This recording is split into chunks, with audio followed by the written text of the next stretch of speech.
Hello guys, I am Balram. I am standing in front of you. आप देख रहे हैं एक्सप्लोर साइंस यूनिवर्स। आज हम डिस्कस करेंगे फिजिक्स के मोस्ट इम्पोर्टेंट टॉपिक्स के बारे में। सबसे पहले हम बात करते हैं रिफ्रैक्शन की। रिफ्रैक्शन क्या होता है? The refraction is the phenomena of the bending of the light is pass through a one medium to another medium. जब भी कोई भी लाइट एक मीडियम से दूसरे मीडियम में एंटर होती है तो वो क्या कर देती है, अपने पाथ को चेंज कर देती है।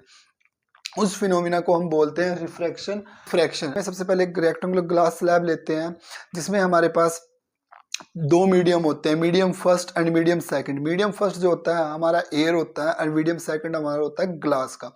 जब भी हमारी ray of the light air से एंटर करेगी सेकंड मीडियम यानी कि फर्स्ट मीडियम से सेकंड मीडियम की तरफ एंटर करती है तो वो अपने पाथ को चेंज कर लेती है। तो हम इसी के बारे में डिस्कस करने जा रहे हैं। रिफ्रैक्शन क्या होता है? तो हमें सबसे पहले पता होना चाहिए रिफ्रैक्शन के बारे में। Refraction is the phenomena of bending of a light as it passes from one medium to another. जब भी हमारी लाइट एक मीडियम से दूसरे मीडियम में क्या होती है, पास हो जाती है और वो क्या कर देती है, अपने पाथ को चेंज कर देती है, उसको बोलते हैं रिफ्रैक्शन। हम बात करते हैं, हमारे पास कोई भी मीडियम है, ये हमारे पास जो मीडियम है फर्स्ट, ये हो गया मीडियम सेकंड। जब भी हमारी कोई भी लाइट एक मीडियम से यानी कि ये जो फर्स्ट मीडियम से ट्रांसफर हो लाइट, इसको बोलते हैं हम कौन सी light? Incident ray. Incident ray most important topic है। जिसको ये टॉपिक समझ में आ गया वो refraction through rectangular glass slab को आसानी से क्या करेगा, इजिली उसको सोल्व कर पाएगा कि हम कैसे इस फिनोमिना को अप्लाई करते हैं। सबसे पहले हमारे मीडियम जो फर्स्ट है वो हमारा एयर है, इस मीडियम को हम बोलते हैं रेयर मीडियम। इसके बाद जो सेकंड है हम ले लेते हैं ग्लास, इसको हम बोलते हैं डेंसर मीडियम। जब हमारी इंसिडेंट रे ये क्या करेगी, फर्स्ट मीडियम से सेकंड मीडियम में एंटर करेगी तो ये क्या करेगी, इस पॉइंट में नॉर्मल से टकराएगी और एक एंगल को प्रोड्यूस कर देगी। क्या करेगी? एक एंगल को प्रोड्यूस करेगी। इस एंगल को बोलते हैं हम एंगल ऑफ आई। और जब ये फर्स्ट मीडियम से सेकंड में एंटर करेगी तो ये नॉर्मल की तरफ क्या हो जाएगी, बैंड हो जाएगी टूवर्ड्स द नॉर्मल, इस तरीके से। तो ये जो रे आएगी, इस रे को हम बोलते हैं क्या? रिफ्रैक्टेड रे। रिफ्रैक्टेड रे, यही इसी फिनोमिना को हम बोलते हैं रिफ्रैक्शन, यानी कि बेंडिंग ऑफ लाइट। ये लाइन जानी चाहिए थी सीधी, पर ये हल्की सी किस तरफ बैंड हो जाती है, नॉर्मल की तरफ। इस एंगल को बोलते हैं R1। ये हमारा हो गया नॉर्मल N1, N और N डैश। ये हमारे पास मीडियम फर्स्ट है, मीडियम सेकंड। इसी तरह हम फिनोमिना लेते हैं कि जब भी हमारी कोई भी लाइट किससे, मीडियम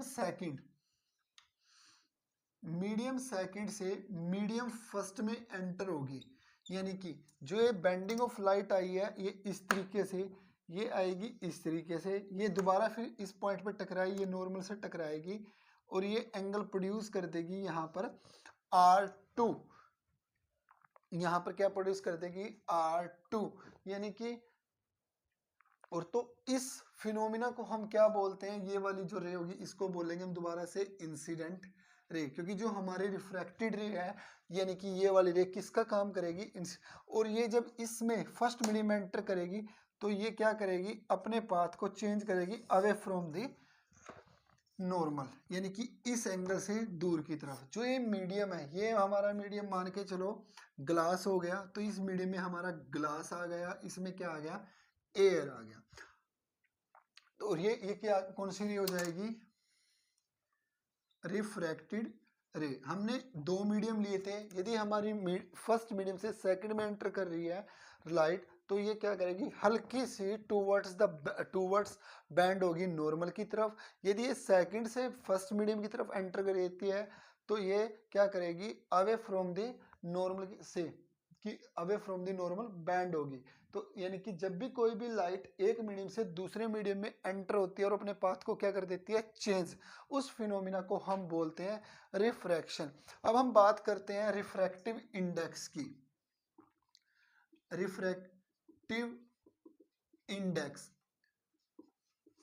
अब जब भी कोई भी लाइट किस में मूव कर दिया है, एयर से ग्लास में। तो हम रिफ्रैक्टिव इंडेक्स निकालेंगे, रिफ्रैक्टिव इंडेक्स को करते हैं न्यू से सो, यानी कि रिफ्रैक्टिव इंडेक्स किसका निकालेंगे, रिफ्रैक्टिव इंडेक्स ग्लास का with respect to the air. तो हमारे पास जो रिफ्रैक्टिव इंडेक्स आता है किसका, ग्लास का एयर के रिस्पेक्ट में, तो हम क्या लिखते हैं, refractive index of glass divided by refractive index of air is equal to होता है किसकी, स्पीड ऑफ लाइट एयर की divided by speed of light किसकी, ग्लास की। इसी तरह जब हमारा कोई भी लाइट ग्लास से एयर की तरफ एंटर करती है तो हम रिफ्रैक्टिव इंडेक्स निकालते हैं किसका, एयर का ग्लास के रिस्पेक्ट में, यानी कि किसका निकालते हैं, यहां लिखते हैं जो हमारा रिफ्रैक्टिव जो इंडेक्स होगा वो एयर को होगा with respect to the glass. तो हमारे पास क्या आ जाएगा, एयर का ग्लास के रिस्पेक्ट में क्या आएगा, refractive index of air refractive index of glass equal to आ जाएगी स्पीड ऑफ लाइट किसकी, ग्लास की with respect to speed of light air की। एक बात याद रखना, जिसकी स्पीड ऑफ द लाइट ज्यादा होगी उसका रिफ्रैक्टिव इंडेक्स क्या होगा, कम होगा।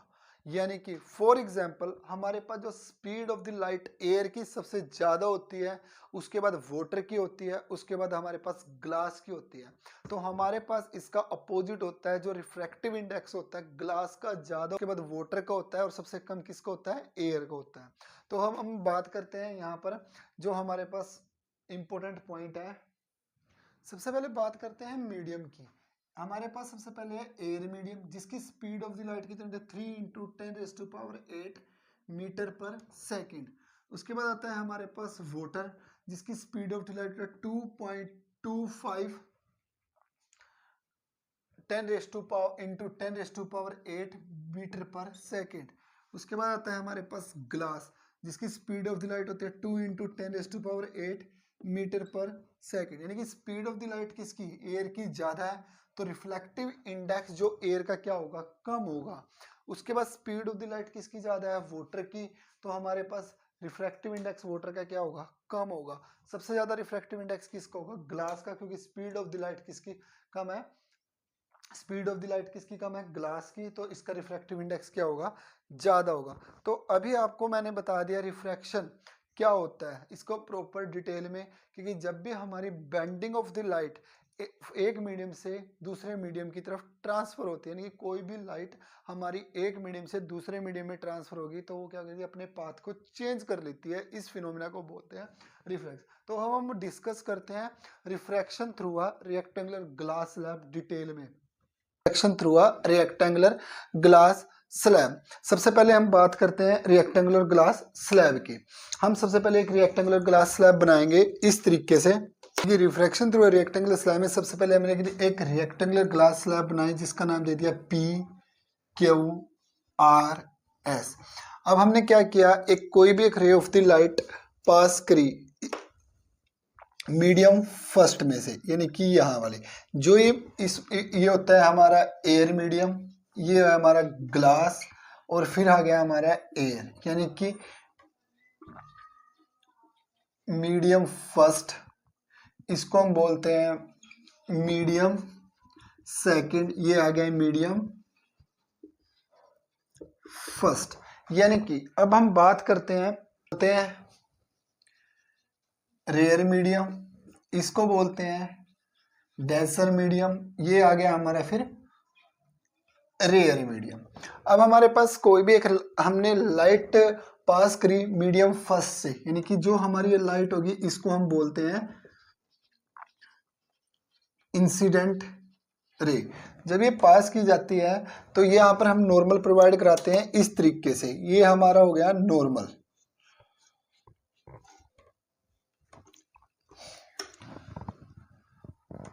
ये एंगल प्रोड्यूस करेगा नॉर्मल के साथ i because the incident ray angle.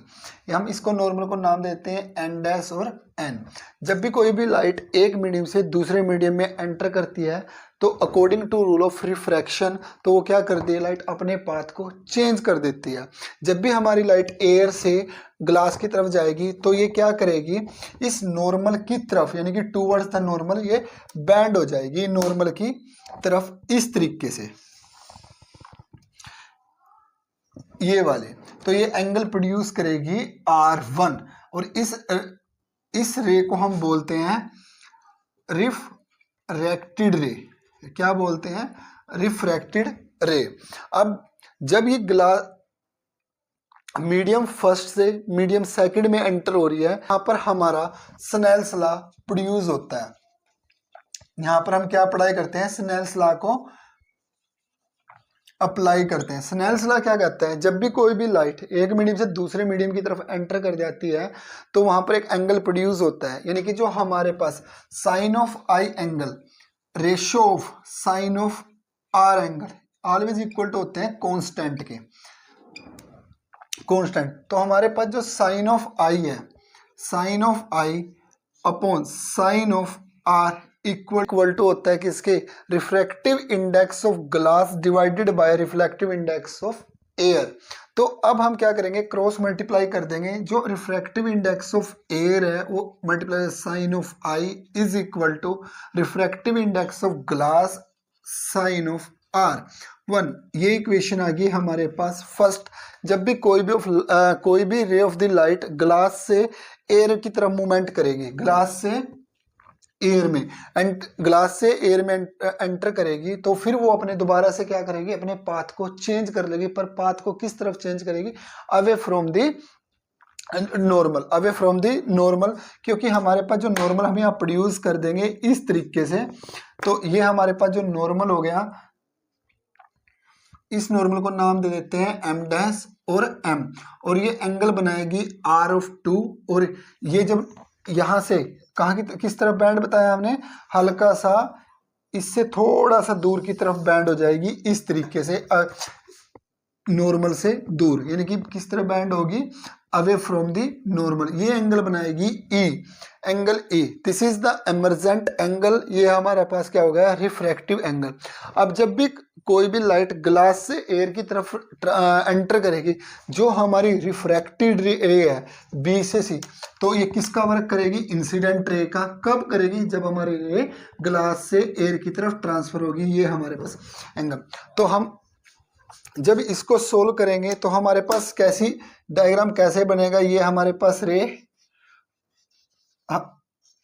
According to rule इस तरह से दिखानी है। तो ये आ जाएगा, यानी कि जो हमारे पास ये वाली इंसिडेंट रे है ऑलवेज किसके इक्वल हो गई, पैरेलल हो गई एमर्जेंट रे की। इसको बोलते हैं एमर्जेंट रे। ये हमारी कौन सी है, इंसिडेंट रे। क्या पुट करता है कि आपको प्रूव करना होता है ग्लास स्लैब में कि जो हमारी इंसिडेंट रे है वो ऑलवेज पैरेलल है किसके, एमर्जेंट रे के। यही हम इस फिनोमेना में अप्लाई करेंगे refraction through a rectangular glass slab में। तो हमने फर्स्ट फिनोमिना में, यानी कि जब भी लाइट मीडियम फर्स्ट से मीडियम सेकंड में एंटर होती है तो हमने स्नेल्स लॉ अप्लाई किया और हमने एक इक्वेशन को डिटरमाइन किया। अब हम दोबारा से फिनोमिना स्नेल्स लॉ को अप्लाई करेंगे। अप्लाइंग स्नेल्स लॉ कब किया, जब रे ऑफ लाइट एंटर होती है, enter medium second to medium first, medium second to medium first. अब हमने जब भी लाइट यानी कि मीडियम 2 से मीडियम फर्स्ट में एंट्री, तो दोबारा से हमने अप्लाई किया स्नेल लॉ। तो स्नेल लॉ में क्या होगा, angle of sine of R2 डिवाइडेड बाय sine of E, sine of E is equal to है साइन ऑफ ई। ये ई क्या है, एमर्जेंट एंगल। तो ये इक्वल टू किसके हो जाएगा, refractive index of air divided by refractive index of glass. तो क्रॉस मल्टीप्लाई करेंगे refractive index of air sine of A is equal to reflective in a glass sine of R2। Now ये वाला angle R1 equal to किसके है, R1 के। Now applying R1 equal किसके, R2 के। तो refractive index of air sine of E is equal to refractive index of glass sine of R1 के। ये इक्वेशन आ गई सेकंड। अब हमारी जो फर्स्ट इक्वेशन आई है वो क्या आई है, refractive index of air sine of I is equal to refractive index of glass sine of R1। और सेकंड इक्वेशन आई है हमारी refractive index of air sine of E is equal to refractive index of glass sine of R1 के।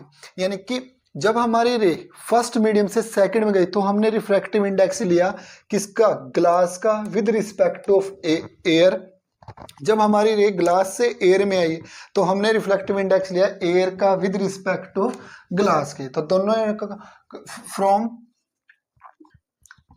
First and second equation compare कर दिया, compare किया तो हमारे पास जो sine refractive index of A sine of A is equal to refractive index of किसका, air का साइन ऑफ आई के। तो refractive index of air, refractive index of air cancel out, sine से साइन गया, E is equal to I. This is जो emergent angle है, angle कौन सा, एमर्जेंट एंगल है, ऑलवेज किसके है, इंसिडेंट एंगल के।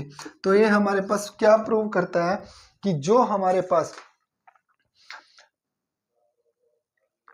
इंसिडेंट रे, ये हमने क्या प्रूव कर दिया, जो हमारी इंसिडेंट रे है ग्लास स्लैब में पैरेलल है टू एमर्जेंट रे के।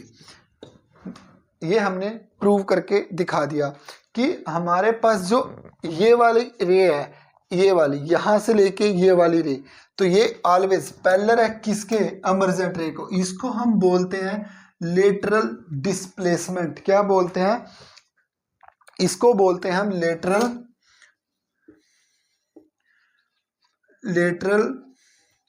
डिस्प्लेसमेंट। कि हमें वो बोल देगा to prove that the incident ray of glass slab always parallel to the emergent ray के। तो हमें ये हमारी जो डेरिवेशन है मोस्ट इंपॉर्टेंट है। तो आप सबको ये डेरिवेशन अच्छे से समझ में आई होगी। जो आज मैंने टॉपिक आपको कराया है refraction through a rectangular glass slab, ये आपके एग्जाम के लिए बहुत ज़्यादा इम्पोर्टेंट है। 80% चांसेस होते हैं इस क्वेश्चन के आने के। CBSE एग्जाम में आपसे डायरेक्ट क्वेश्चन नहीं पूछेगा, ये डायरेक्ट क्वेश्चन के आने के 10% है, या फिर वो आपसे पूछेगा to prove that the incident ray always parallel to the emergent ray, या incident ray of glass slab always parallel to the emergent ray के। तो इस तरह से आपसे क्वेश्चन पूछेगा। मैंने आप सबको ग्लास स्लैब से रिलेटेड रिफ्रैक्शन का कंप्लीट टॉपिक अच्छे से समझाया है, जिसमें हमने स्नेल्स लॉ को अप्लाई किया है और हमने रिफ्रैक्टिव इंडेक्स निकालना सीखा है कि मीडियम फर्स्ट से सेकंड में कैसे निकालते हैं, सेकंड से फर्स्ट में कैसे निकालते हैं। यदि आपको ये मेरी वीडियो अच्छी लगी हो, प्लीज़ मेरी वीडियो को लाइक करना, कमेंट करना, शेयर करना, मेरे चैनल को ज़्यादा सब्सक्राइब करना। Thank you very much.